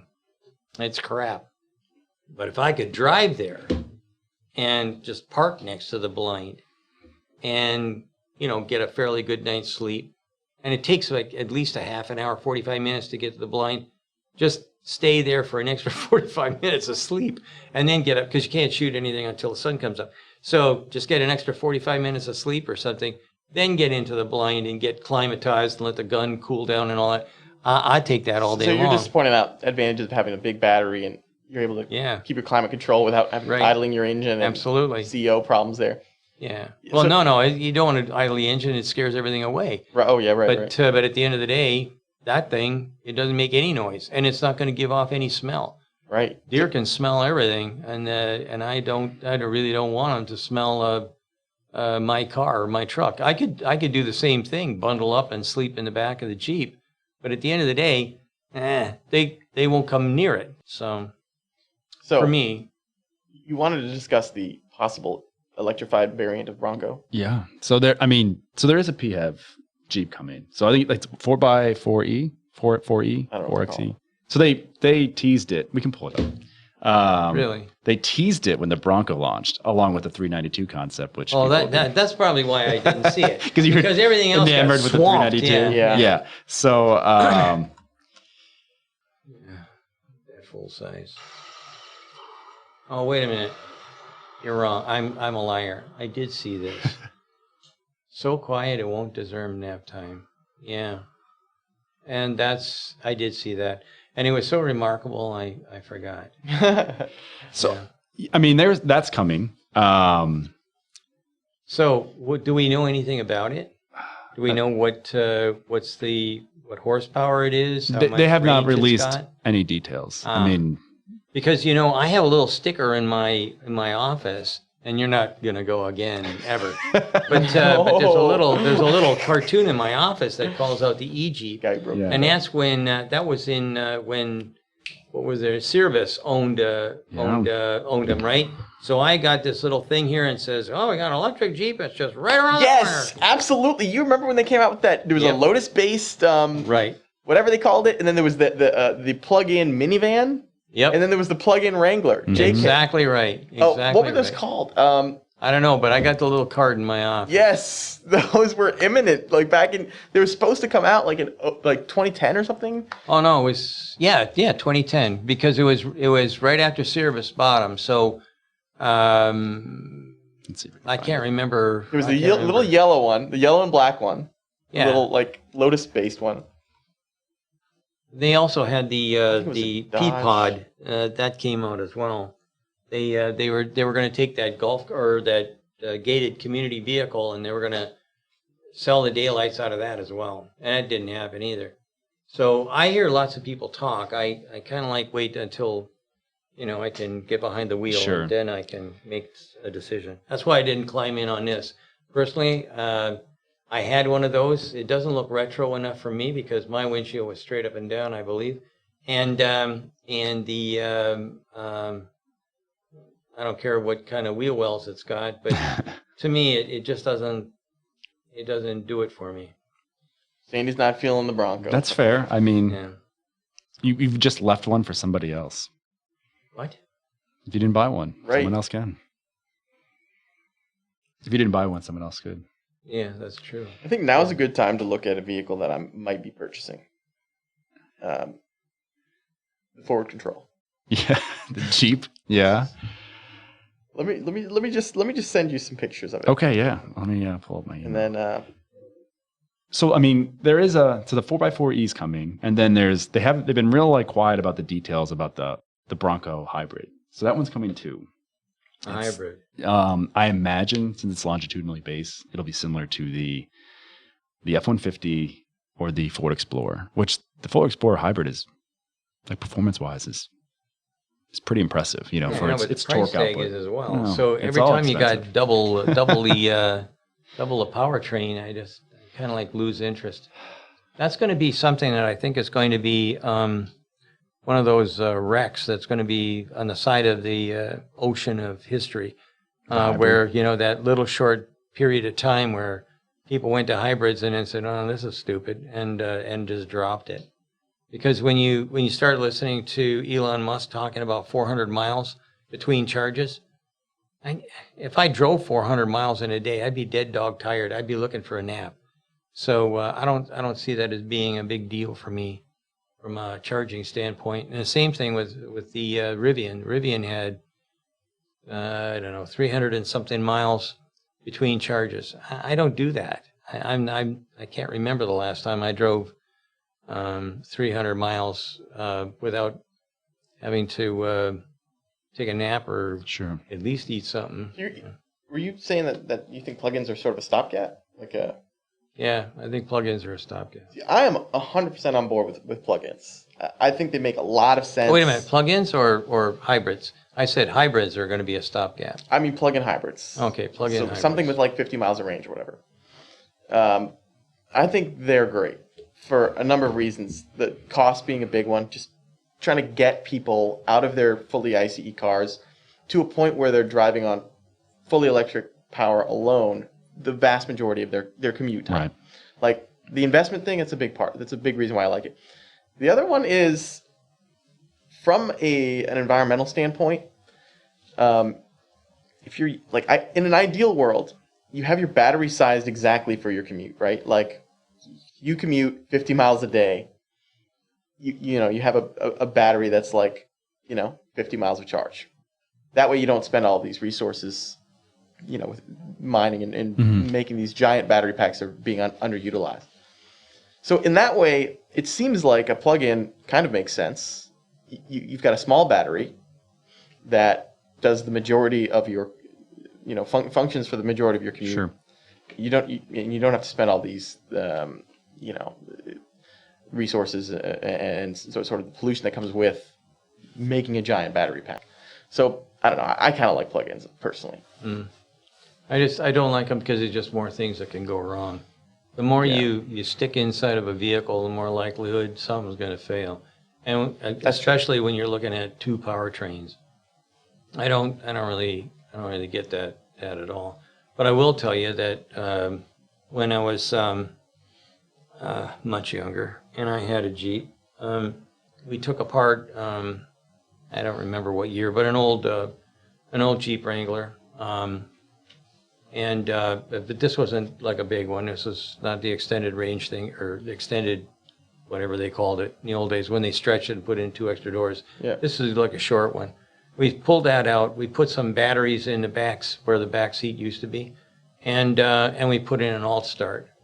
And then when you pushed on the accelerator, the alt start would kick in, and it would basically tear the engine to where it needed to go in a hurry. And it was wicked fast. It was great. The problem was the batteries didn't last long because all we had was Lead acid. lead acid, and so it would be out of battery in no time flat. And unfortunately, we weren't that good at what we were doing, so we wound up in a situation where if the engine stopped, we were out of luck unless we could push it 30 miles an hour or whatever, because there was no battery life anywhere in the car left. So that was kind of my first intrusion into what you could get out of an electric vehicle. And I'm telling you, That was a real thrill. And it was just like, well, what do you think will happen? And the next thing you know, we, well, let's take that one. It's dead anyway. Fix it up a little bit, put it together. And like I say, got that. Rips, huh? Yeah, it was pretty amazing. Have you driven one of the e-torque Wranglers? So with the the 2-liter. yeah. Yeah, all I can say about the mild hybrid system on that 2-liter Wrangler is that it does have seamless stop-start capability. But and I do like the engine generally, but like it doesn't feel really electrified from my standpoint. The Gotcha. only thing that main advantage again is like stop-start's it's not annoying. It's Right. It's seamless, and I mean, obviously, from an emission standpoint, that's where it hurts. You know, stopping, sitting there, getting your vehicle up to speed. Yeah. What did I want to ask you? It's possible that go ahead. Go ahead. No. It's possible that you were going to pull up the images that I just emailed. Oh, you. I can do that while we're talking. I got to sign back into Outlook. What is that? This is cool. What do you mean, yikes? What do you mean, yikes? Is that yours? Yeah. It's about to be mine in about an hour. So Really? Hopefully, if the sale goes through. And I know what you're thinking. You're thinking, oh, it looks a little crusty. But bear with me I'm here. just going to ask, is there any metal left Bear on it? with me here, okay? Oh, because okay. once we get to the front view of this, you will say, you need. It's you worth need the this. money. Yeah. Oh wow, I like it already though. Okay. We're focusing on the bad shots here. We just wait. We really need This to is get the past. build-up. We got to get past these bad shots here. Cab corners are bad. Things are falling off it. It's fine. So that's all opportunity to put back. Okay, wait. Go ahead. No. Go back. Go back. I want to see that one again. What? Raccoons have been in this This thing. is the frame. This is the frame. Looks solid, right? Yeah, it looks solid. Right. So let's definitely focus on this one. Okay. Okay. Looks right. Solid. Okay. Yeah, okay. yeah. Now we'll go No, it back. does look Sandy, good. prepare yourself. Oh my Yikes. lord. Oh, doodle. It So- looks like someone died in the driver's seat. And No, just I think decayed raccoons there. found out Look, that foam tastes You're looking good. at the glass half empty here. No. Because Oh no!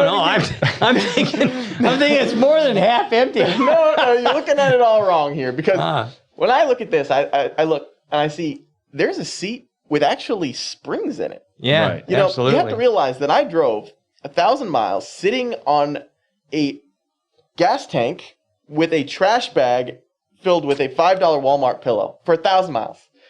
Compared to a trash bag with a pillow in it, look at these springs here. Yeah, you're living the highlight. Yeah. That's incredible. Yeah, absolutely. So what's the last car I ever saw, new car, that had springs in it? Like that, coil springs. Oh, okay. Last car you ever saw was an American car? No. Wait in the Japanese. Oh, Japanese car. It was a Mazda. First edition of the Lexus. When we took off the skins, I about peed my pants. I had never seen anybody use coil springs In the seat. in a seat, and that was in 1991 or 90 or 91. I can't remember. Shall we continue? No, I mean, I guess. It's not Go going to get ahead.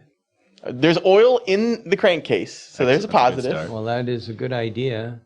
Let's keep going. Oh. Again, Oh, let's keep that moving. needs. Look, All there we right, go. there it Pause is. there. Oh, you gotta be Right? kidding! Yeah. Enough said. Where did you find it? It's there are a couple of downsides. One is the location. It may or may not be 2,400 miles from here in Oh. Washington. In Washington, Washington State. Washington State. Um, You know what? The only other one I've ever seen like that was in what city was the robot warehouse system? Calgary. I saw one of those in Calgary. Only difference was it looked a lot better. It What? looked like How? somebody got a hold of it and they did a total makeover. Oh, okay. And I may have even taken a picture of it. because you'd expect something from Calgary. You'd think from Washington State it wouldn't be this, but anyway. Well, it's within spitting distance. Washington State, you just throw a rock and you could, if you're on the Yeah. very eastern part, you'd be in Alberta. So that's amazing. It is. I got this thing for certain rusty Jeeps, and Yeah. these aren't the problem with these don't get that cheap. Yeah, it's crying. The problem with these Jeeps is like forward controls don't get that cheap. This is $1,500. Yeah. And that's about as cheap as it's a complete car. And if you want one that is I clean, can't believe that the wheels still got, the tires still got air in them. look, it's got a title, it's got a good frame, and Where look at that thing, it's beautiful. where did this guy keep it? Clearly outside. About 1,000 feet I don't behind think where it's so. at right now. Not. You mean under the ocean, perhaps? No, I think it might have been under a shed or something like that because it's not as rusty as it should be. Hell yeah! Look at that. That sounds like a compliment. Yeah, well, kind of. I'll take it. So there's a couple. There's two around here. There's a cool one at Chrysler. Where? So an employee has in the it. museum? No, so an employee has it. There's a company called Rome. It's up in a UP. So they had one that they built, and they sold it, and this guy bought it. So it drives around. It's at CTC. It's It's awesome. an original? I don't know. I don't know how much has been changed, but it's like a light green color. And then there's another one. Oh, there's a red one. What road is that? Elizabeth Lake Road. I don't know. There's another one around here, but they're not many. It's cool. I think it's the perfect Jeep if you want to put batteries in because look at the back of it. Oh, yeah. Well, So- actually, just go between the frames. Go back to that frame shot. Yes, let's go to the frame shot. That's the biggest, and I've always said this like to people. You know, Americans, their infatuation with body on frame, large vehicles. The best part about those architectures is And there there's a you lot of go. room for That's- batteries. You got it. So you'd have to change the prop shaft stuff and whatnot, but So I'd like to keep is that the drivetrain. Is that a 4-wheel drive or? Yes, sir. So, So- See in the front. It is a 4x4. It's basically an old Willis flat fender drivetrain. Yeah. Wow. So actually, this brings me to a point about electrification. You know, electrifying ICE cars is a huge hassle, right? A huge hassle. If those ICE cars are unibody, I think body-on-frame vehicles are going to be more sought after as people start to look at EV projects. 100%. And quite frankly, that's when we tore apart the BMW i3, ugliest car we've ever seen. Period. Yeah. But I'll tell you what, if you look at that frame, there's so much magic in it. They figured out how to weld die castings to extrusions. Nobody did that before. They won all kinds of awards in Europe. The way that the battery fits in, even it's not the battery that I would have ever picked, but if Tesla came and did things in the same direction as that, to me, body on frame, if you're going to have maybe under 70,000 of a model, 70,000 units a year, you can't beat it. That unibody will just kill you with the investment. Complexity, yeah. You just throw a new top on Right. all these. But if I've got a rolling platform, and basically when everybody says, "Oh, that's the skateboard," what do you think that thing is? It's a frame with wheels on it, and Similar concept, yeah. So make something like that. I can put anything else I want on top of it. Right. Top hat could be anything. Right. But to me, I think that a lot of the old-fashioned, or let me rephrase it, the Whiz Kid kind of people that came out in the Ford in the Whiz 40s. Kids? What's that? Yeah, the Whiz Kids came out and said, "Oh no, we don't want to make quality products. We just have to push them out the door and let the customer live with them or die with them." And by the way, let's build in obsolescence. That was in the 1960s or 50s or something like that. And then the ultimate, offshoring and outsourcing. All of those were terrible ideas as far as I'm concerned. Maybe don't go as far as Henry Ford I with vertical integration, like buying your own rubber plantations. Yeah, in Brazil. Yeah. But I will tell you, I had some kind of a thing that I was doing with a financial group. I get paid for that. So they were talking about Elon Musk, and they're Europeans as well. So they were talking about Elon Musk, and they were saying, well, what's he doing? He only made 300,000 cars, and he made this and he made that. And I said, oh, he's got more cars out on the road than everybody else put together, electric cars. Well, what about the Volkswagen? That's not that's not an electric car. That's a hybrid. It's not the same. Well, what about, and that's not the same. Well, what about, and on and on and on. They had no clue. But when we got to the point where I said, here's the deal. Elon has told, they brought it up actually. Elon has told everybody that if they need batteries, he'll sell them. And if they need the technology that Elon Musk's cranking out with his Teslas, they can buy it. And these morons are jumping on it. This is like totally giving away the farm. Now, Elon Musk is going to make money on a Volkswagen or a Ford or a GM product or a who knows what. He'll sell them the batteries, which are it's the best battery pack out there. He'll sell them the battery pack. He'll sell them the inverter converters. He'll sell them the DC-DC inverter converter, same thing. Anyways, he'll sell them electric motors because they're the best as well. He'll sell them all this stuff. This guy's going to make money hand over fist. No wonder the shares went to $1,500 a pop. Do you realize that if you take the value of Tesla and combine it or compare it to every other major car company on the planet, they're worth more than everybody else total right now? How in the hell did that happen? You know who I am looking forward, who's like EV I am most looking forward to is Volkswagen's ID3, just their ID lineup. Mostly because, they have this platform that, well, basically they've got volume, they've got a huge supply base, and those two, and then they've got this platform that they've invested like just a ton of money on. Sure. And in terms of volume,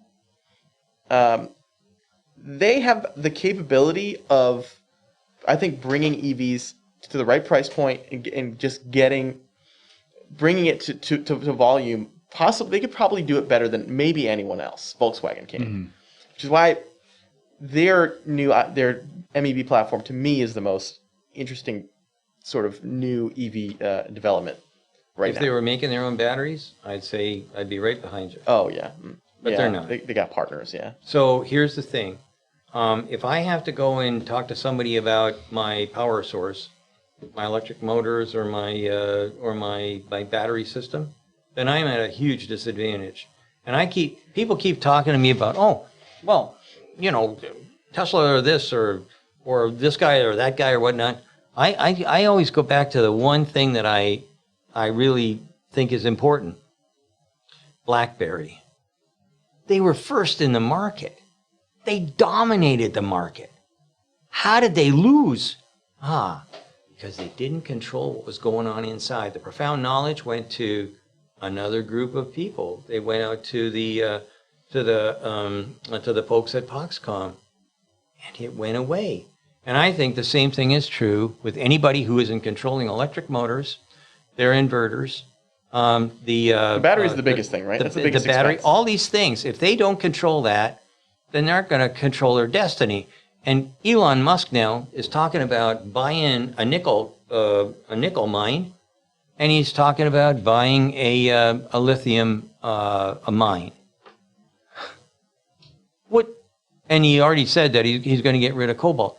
So tell me again, who's got all the brains? These, what is it? 1, 2, 3, 4, 5, 6, 7, 8, 9, 10, 11, 12. 12 guys that just got eclipsed by one company overnight? Net worth?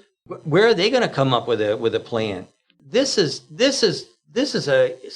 it's the best chess game on the planet. This is the best business plan I've ever heard of, or he's the luckiest son of a gun on the planet. I'm telling you what. I mean, I don't know much about valuations and how that stuff works, and I agree that like when you think about your profit as an automaker, and you have a single assembly that costs as much as a battery pack does, and you are buying that from a supplier, that's not great. But then again, I mean, let's be honest, like many automakers these days will buy their engines from suppliers. Not that many, but some do. We did it at Ford, and we paid dearly. The SHO engine that we bought when I was still working at Ford from Yamaha. Yamaha. That Right. cost us so much money. It was so incredible because they only looked at one thing. They only looked at the piece cost. Hey, we got to shutter this plant over here. Well, so what? Well, there's a whole bunch of people that you're going to have to be paying unemployment insurance on. Well, so what? And on top of that, you've got all these suppliers that used to supply for you, and you've got basically death contracts with all of them. Well, so what? And that's what they did. They so whatted, and they almost put us completely out of business. The SHO engine, and we had developed one. We had one that was better than that sitting here, but the guys in marketing didn't want to talk to the guys, those grumbly assholes down at Engine Division. Oh, they never get it right. So is there a single component in an automobile today that represents as large of a percentage of a vehicle's overall cost as a battery pack does? Absolutely not. No. It's Okay, yeah. I It's didn't think more so. expensive than the rest of the car. Not in even most like a- cases. not even remotely close. Not even remotely. No. You could look nothing. at a conventional, like a pickup truck, and this is why they're so expensive. But like you could look at the top five line items on some of these trucks. Like we've seen some bill of materials. Like the cost of what is it, $13,000? You think roughly for a battery pack? The battery pack for Tesla was 11,000 something or other. I mean, you Whoa. can build whole vehicles for that. yeah. So like when people are like, oh, why have no one's quickly adopted this? That's because it's expensive, and Yeah. you can blame the OEMs like legacy, pensions and this that and all this other stuff. But you're talking about like hundreds of dollars for that kind of stuff. You're talking tens of thousands of dollars for a battery. when you look at like Yeah. the new bill of materials for stuff. But you can't afford to be late, though. Yeah, Right? maybe. Can you afford to be late and then possibly lose control of? if somebody's been in the marketplace like Tesla has for the last 10 years and you didn't do a damn thing, you deserve it. You deserve it. That's just poor leadership, poor management. Maybe that's why what's his face got the firing. When did that happen, anyways? This morning. Well, I don't know that it was a firing, was it?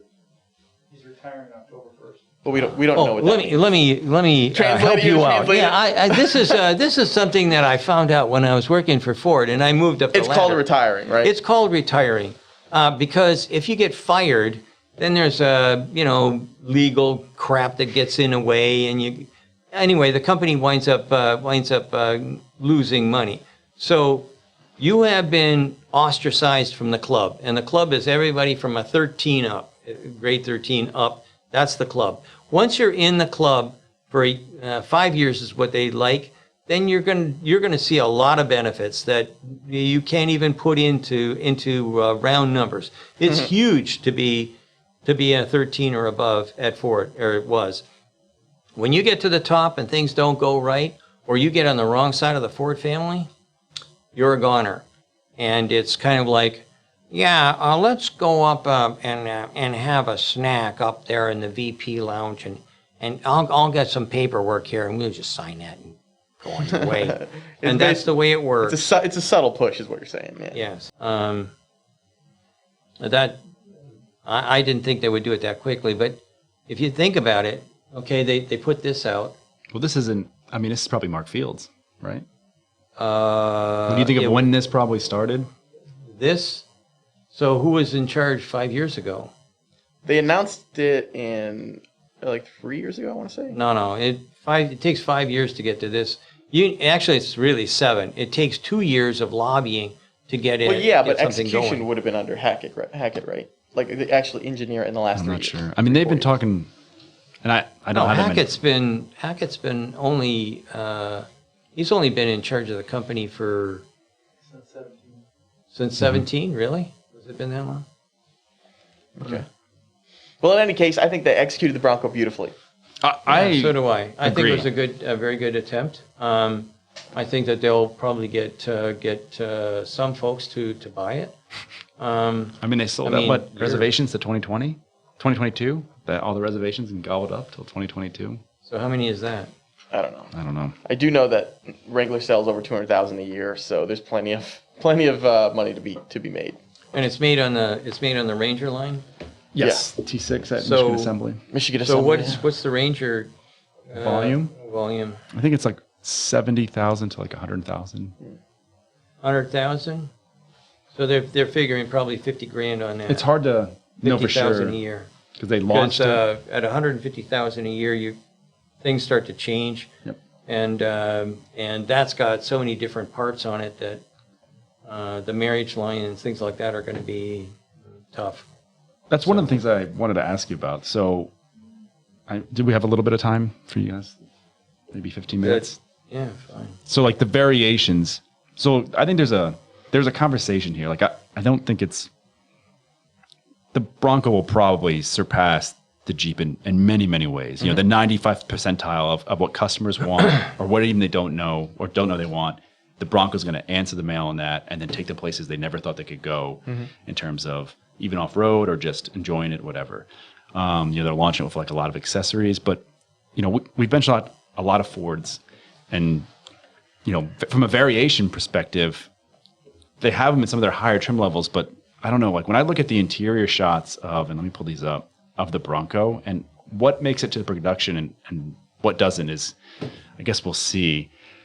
But the layering of like colors and material choices and stuff like that is just, I mean, you know, sequencing is not terrible, but you pay for it for one. And yeah, and am I looking at? Is that like orange? yes, What?